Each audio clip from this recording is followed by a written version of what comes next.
भगवान सच में हमारी हर सांस जानते हैं तो फिर वो हमारे धैर्य की सीमा तक हमें क्यों लाते हैं? अगर कोई इंसान एक दिन भगवान को दे दे तो क्या भगवान उसे पूरी जिंदगी लौटा देते हैं? ये कहानी उसी सवाल का जवाब है और यकीन मानिए इसका अंत सुनने के बाद आप अपने आज को हल्के में नहीं लेंगे। कहानी शुरू होती है एक साधारण कस्बे से। ना बहुत बड़ा ना बहुत छोटा। रघुवीर कोई बड़ा भक्त नहीं था। वो ना मंदिर में घंटों बैठता ना प्रवचन सुनता। वो बस जिंदगी से थका हुआ इंसान था। सुबह जल्दी उठना, भीड़ भरी बस, काम का दबाव, घर की जिम्मेदारियां, हर दिन वही चक्र। मंदिर उसके रास्ते में ही था, लेकिन वो बस सिर झुकाकर निकल जाता, कहता भगवान से बात करने का वक्त नहीं है। एक दिन सब एक साथ टूट पड़ा। नौकरी जाने वाली थी। घर में पैसों को लेकर झगड़ा हुआ। मन इतना भारी था कि सांस लेना मुश्किल लग रहा था। शाम को वो यूं ही चलते चलते मंदिर के सामने रुक गया। भीतर नहीं गया, बस सीढ़ियों पर बैठ गया।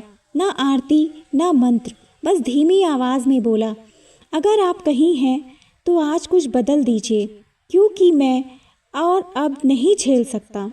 उसी रात रघुवीर को सपना आया। सपने में कोई तेज रोशनी नहीं थी, कोई दिव्य सिंहासन नहीं, बस एक साधारण कपड़ों में एक बूढ़ा आदमी, सफ़ेद दाढ़ी, शांत आंखें, वो सामने बैठा था। उसने कहा, मैं भगवान नहीं हूँ। रघुवीर हंस पड़ा। तो फिर मैं क्यों सुनूं? बूढ़ा मुस्कुराया, क्योंकि भगवान ने मुझे भेजा है। रघुवीर चुप हो गया। बूढ़ा बोला, मुझे तुमसे कुछ नहीं चाहिए, मुझे तुमसे कुछ चाहिए। क्या? रघुवीर ने पूछा। तुम्हारा एक दिन पूरा। हाँ, कल सूरज निकलते ही तुम मेरा कहोगे, जो कहूँगा करोगे। बिना सवाल रघुवीर ने थकी हुई हंसी हंसी, ठीक है, वैसे भी जिंदगी में रखा ही क्या है। सुबह आँख खुली, कमरे में वही बूढ़ा खड़ा था। रघुवीर घबरा गया। ये सपना नहीं था। बूढ़ा बोला, नहीं, पहला आदेश, आज काम पर मत जाना। रघुवीर का दिल बैठ गया। अगर नहीं गया तो नौकरी चली जाएगी। बूढ़ा शांत रहा। मैंने कहा है। बहुत देर सोचने के बाद रघुवीर नहीं गया। दूसरा आदेश, फ़ोन बंद कर दो। क्यों? सवाल नहीं, फ़ोन बंद।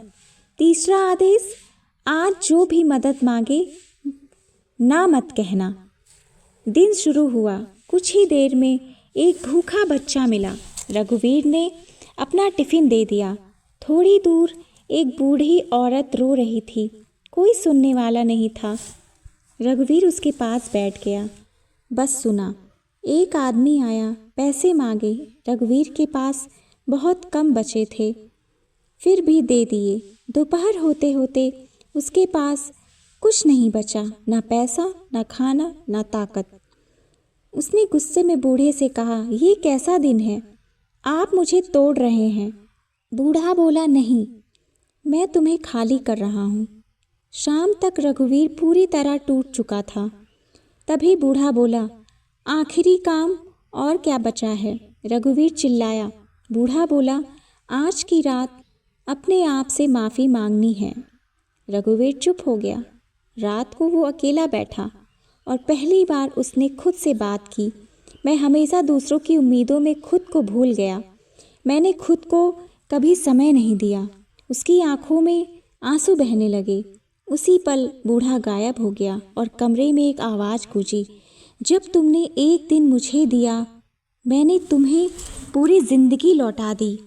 अगली सुबह रघुवीर की नौकरी बच गई। घर में शांति थी, लेकिन सबसे बड़ा बदलाव, अब वो रोज मंदिर जाता था, मांगने नहीं, बस समय देने। और कहते हैं भगवान आज भी इंसान से धन नहीं मांगते, वो बस एक दिन चाहते हैं। अब जरा ईमानदारी से सोचिए, अगर भगवान आज आपसे सिर्फ एक दिन मांग ले तो क्या आप दे पाएंगे?